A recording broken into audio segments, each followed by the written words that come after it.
energy is our thoughts. Our thoughts are vibration, our feelings are energy. Everything about us on a cellular level is energy.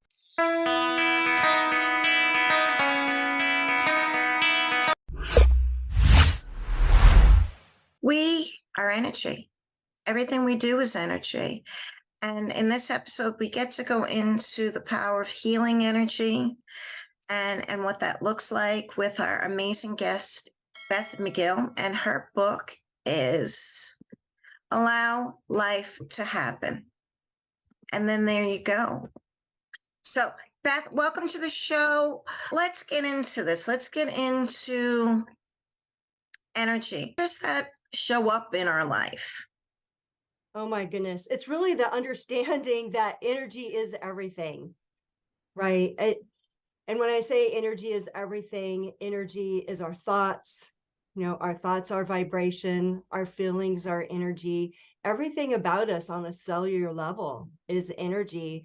And I first started learning about this idea through Bob Proctor. He was such a great speaker and an inspiration. And as a teacher, I loved his approach because it was a teaching approach. And I'll never forget when he put on the screen simply different lines. And he used these lines to demonstrate that this is vibration.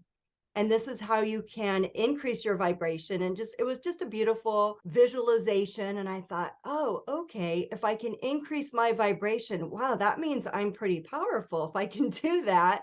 And then I started to understand I can do this.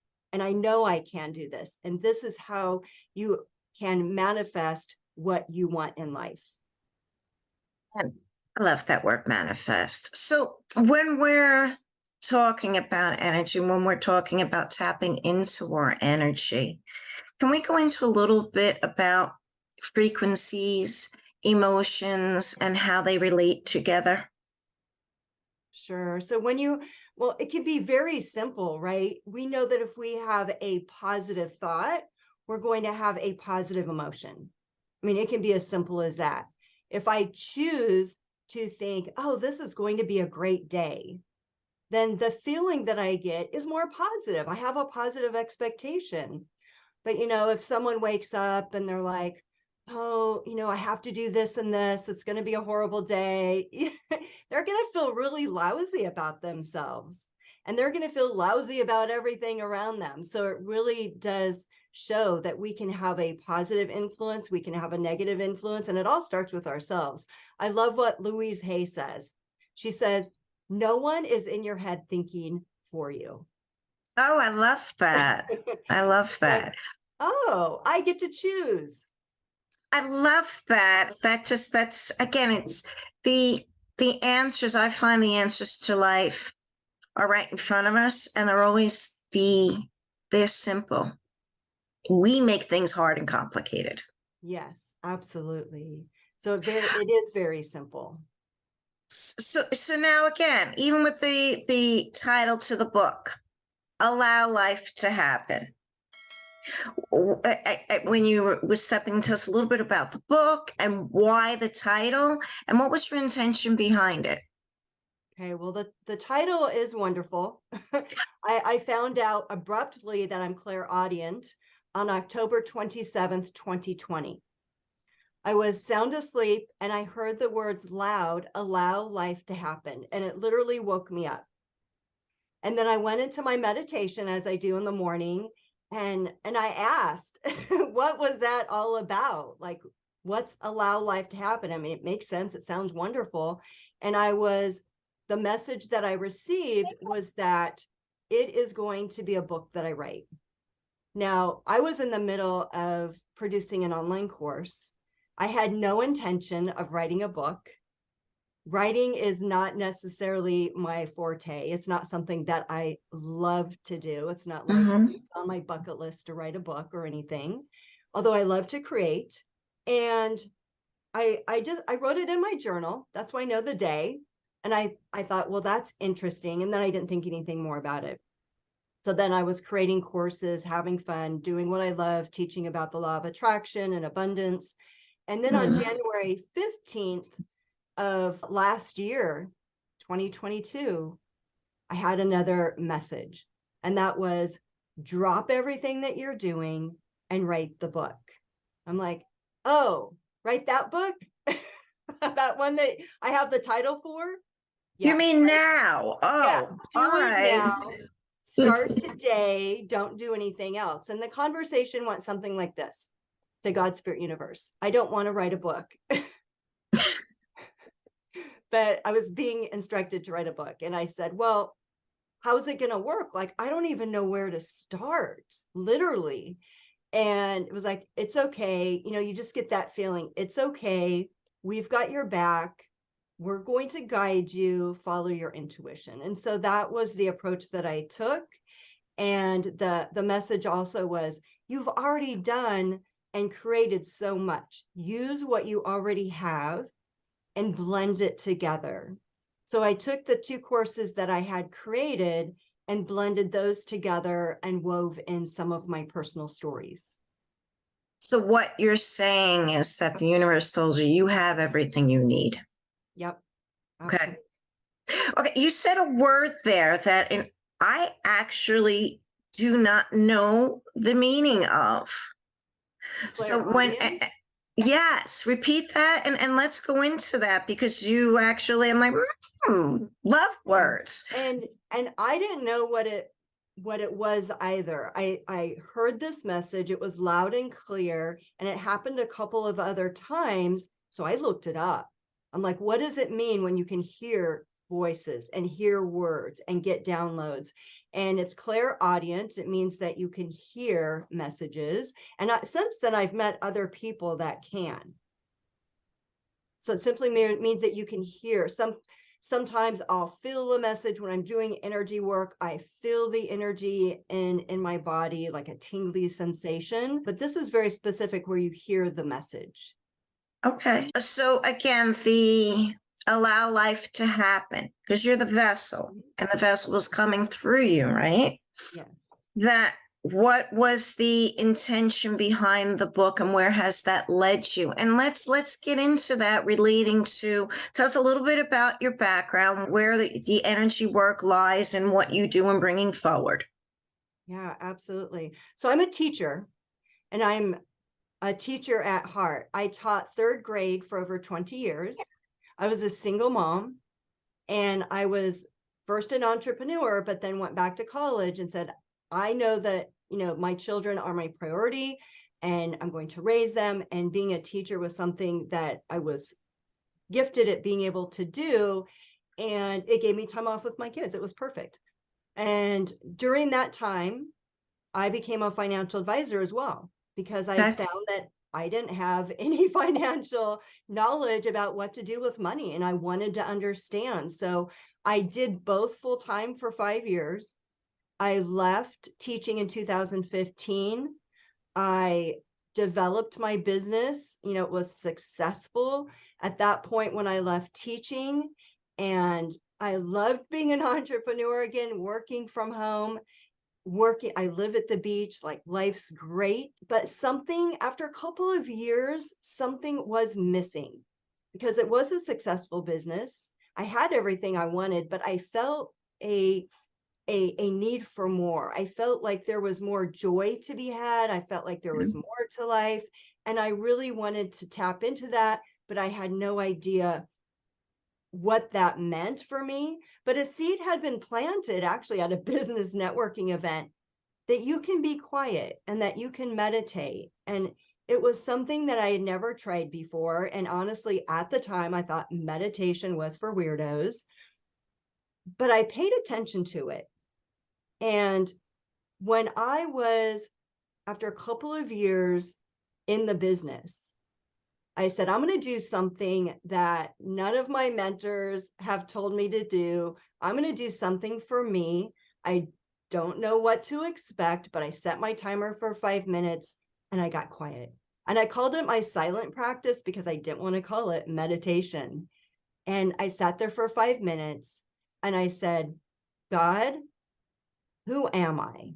Because at this point in my life, I knew that I was a teacher, I was a financial advisor, I was a mom, I was a wife, I was a sister.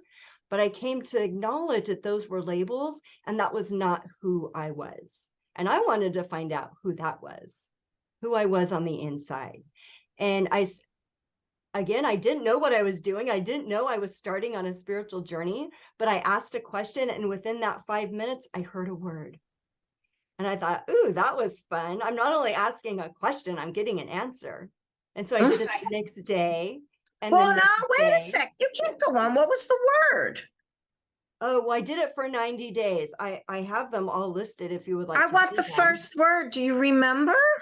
You can't leave us there hanging with not knowing what the first word was. There were so many. I started journaling them. I started looking them up, but I wrote them all down. I can't tell you which one was the first one, but words like courageous, at peace, listening, all words that really that resonated with me and brought me a message. Okay. All right. All right. All right. That'll work. I'm in. Yeah, so I kept getting a word for about 90 days. And I thought, wow, this is really exciting. And I started branching out and reading books and looking for mentors. And then I found Bob Proctor on YouTube. And Love YouTube, by the way, everybody. yes. We love YouTube.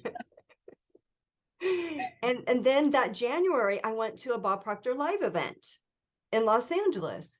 And I'll never forget it. Bob Proctor looked out at the audience. There were about 1,000 people in the room, one of those big ballrooms. And he looked out and he said, this is simply the law of attraction. Anybody can teach this. I'm going to teach it till I die, he said.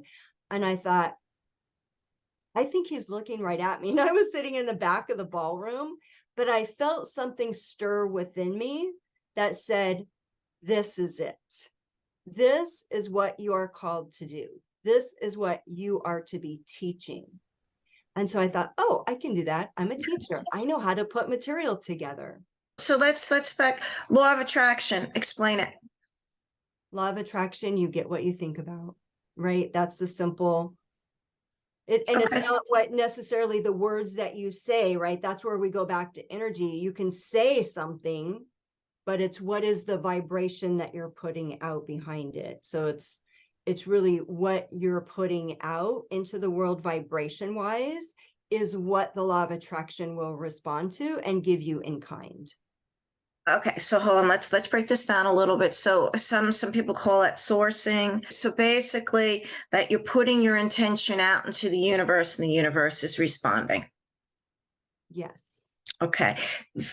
There's a piece there that's really important, though, that when it comes to manifesting, when it comes to putting our intention into the universe, how does the universe respond, and what does that look like? And there's a point that I'm getting here that I think is really important. Sure. Well, I asked that question as well, right? Like, how does this all work? And then I was led to quantum physics and understanding the physics, the science behind it. And so then I was drawn to people like Dr. Joe Dispenza and the book, The Biology of Belief, and what I wanted to see what doctors were saying, and I wanted to understand quantum physics. And the person for me that was able to explain quantum physics, not in a doctor speak, but in a way that I could understand it, was Dr. Joe Dispenza. And so then I understood what they were saying in the scientific world. I understood what they were saying in the spiritual world. And then I was able to bring it into a context for myself that then I'm able to teach it in a very simple way. You know, just like I was able to take complex ideas in the financial world and break it down and make it very simple, just like I was able to teach long division to an 8-year-old, it's being able to take things that are complex and being able to teach it in a simple and to an understandable way. We all don't want to become doctors. We all don't need to read books that are this big, you know. It's being able to understand it. And then when you understand it on this level, then you get that knowing on the inside. So how has this showed up in your life, and again, allow life to happen? What is all the messaging that came through that? Yeah. And it was all through that process of leaving teaching and following. And for me, it was asking the question, how can I serve more people? That Okay. was even before my spiritual journey. That was something that I really felt like was important to me. That led me to leave teaching when a lot of my teacher friends, they thought it was very silly to leave so early when there's this pension involved. But I followed my instinct and my intuition. And I didn't quite understand it at the time, but looking back, you can connect the dots. Looking back, I can see, oh, I was following my intuition. I was following guidance. And then I became a financial advisor. And looking back, I can connect those dots. I find those people, those mentors, that what I was hearing, and then that brought me to being able to come to my quiet space. So at the time, I didn't know I was allowing life to happen. But what I felt was that I was on this energetic stream, I'll call it a river, right? And I even remember drawing a picture of a river in my journal early on, because that was the feeling that I had on the inside. I wasn't sure what to call it. I didn't know it was a calling of my soul, but I felt like I was on a river. And during this whole time, my mom and my best friend died too. And so there was a lot of changes occurring. And so I felt like I was on this river, and sometimes it would go to the right. And I just thought, I'm going to go with it.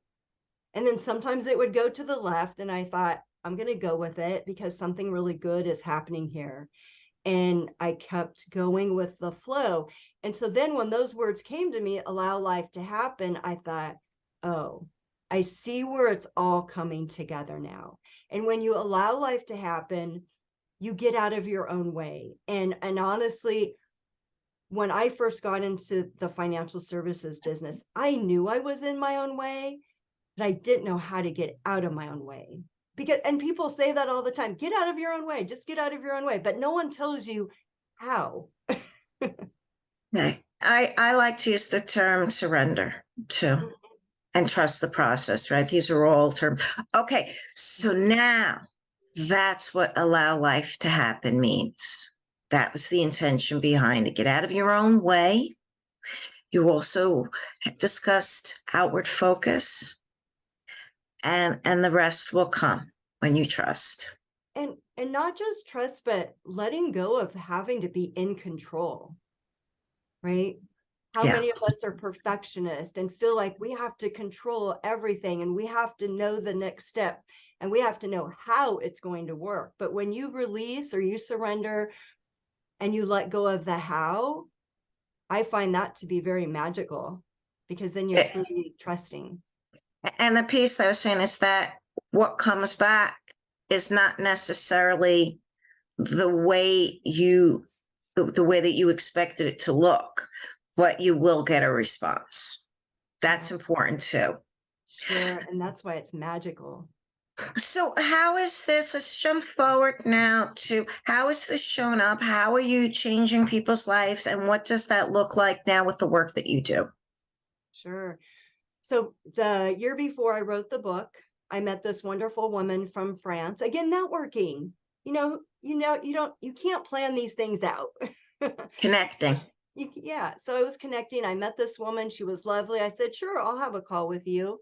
And she was a business coach, but she called herself a psychic with an MBA.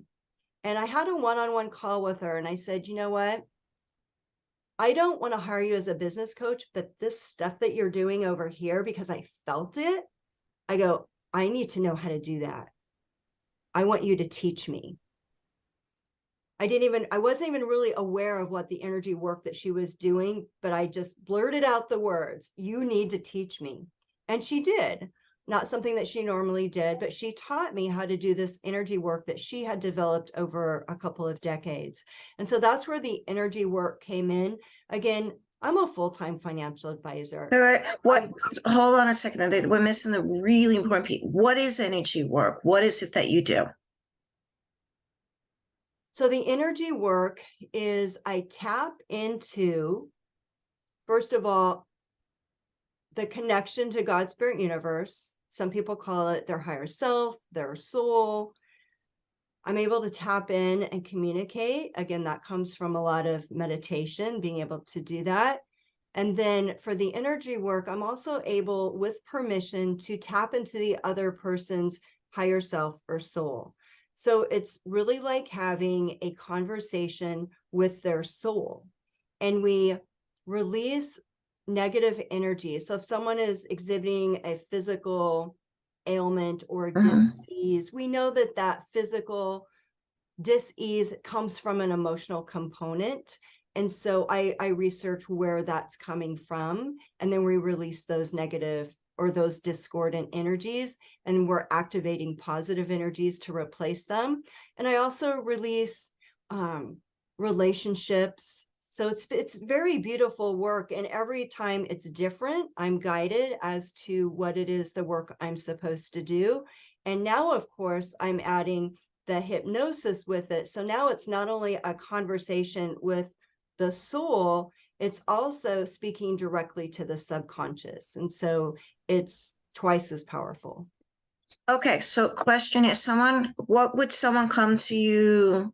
Someone that says, great, Beth, I want to work with you. What do they come to you to? I don't want to use the word fix, but why do people come see you? Again, if someone has maybe a fresh diagnosis, right? Like I just had that a couple of days ago. Someone was diagnosed with breast cancer. So it can be a diagnosis. It can be something in the physical body. It can be where they understand they have a block. Sometimes people are very aware that they have a money block. Sometimes people are very aware that they have a relationship problems with people in their family. So usually the person knows, right, what is getting in their way. It might be, and especially today, stress, overwhelm, right? Anxiety, a lot of those emotional things. So if we can help with the emotional and release those, then before they get to the physical, that's even better. So, okay, I understand what you're saying, and that this has been from experience and things, that their reaction to life that has caused these blocks and their stuckness, or right, and that this piece of you alleviating that by a shift in energy. Yeah. How does that then, since it's not them working through that, how does it that the end, it just doesn't come right back because of the discipline of them undoing it? What is the difference between them going through a place of being able to cleanse and push through? Because when it comes to emotional or anything we have to go through. There's no going around, or else it just keeps staying there. How does that enable them to move forward with them just not repeating back into that process? That's a great question. Okay. So, yeah, so two different ways, right? One, with the energy work, one of the things that I conclude with is I ask for the information from God, Spirit, Universe, that this is cleared forever and ever. Like we specifically address that within the energy session. Okay. With the hypnosis, again, I'm checking myself. I'm a teacher. I want to give myself a good grade, right? So I'm checking with the subconscious of the person that I'm working with. Are there any objections to moving forward? Is there any part of the person that doesn't want to move forward? And if there is an objection, then we deal with that at the time, so that we're making sure that there's nothing that's going to keep hindering that person moving forward. Does that make sense? It does. And theoretically, I'm understanding that. I guess I'm just still in that place that it's almost like cheating, that you get to do the work, otherwise it doesn't work. So I'm open to what that looks like. That. So who have you helped? Give me, like, who's your most favorite person that you were able to move forward and get out of their own way? Oh my goodness, so many. And I look at testimonials, right? The most beautiful testimonial was from a woman named Carol, and we had worked together a few different times. But this one time, she had a business decision to make. And like she had to make it the next day. Mhm. And she wanted clarity. And she thought for sure that she wanted to go in one direction. Like intellectually, that was the next best move for her. And on another level, she really didn't want to do it. And so I went through an energy session with her. That was even before the hypnosis was added in. And she called me the next day because after the session, she thought she knew. But see, energy work does continue, right? So the next day, she called me and said that after the session, the clarity was amazing. Like she knew exactly what she was supposed to do. No questions about it.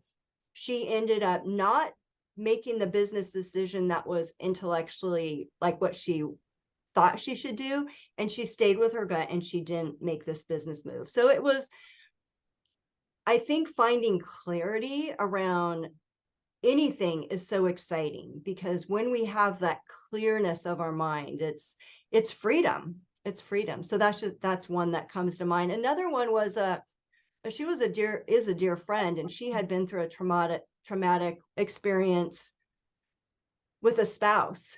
And she came to me and we did a number of different hypnosis techniques and also havening. I don't know if you know of the term havening, but havening is a psychosensory experience similar to tapping, but in my opinion, more powerful. And so we were able to do and release the emotional trauma, the emotional pain really around that event that had happened in her life. And that has continued where she can't even get back, because I did check in with her even last week. I did check back with her and she can't even get back to the place where she was in that pain. So, okay, what's coming up for me is like PTSD and being able to make the event neutral by releasing the energy around it. Is that an accurate deduction?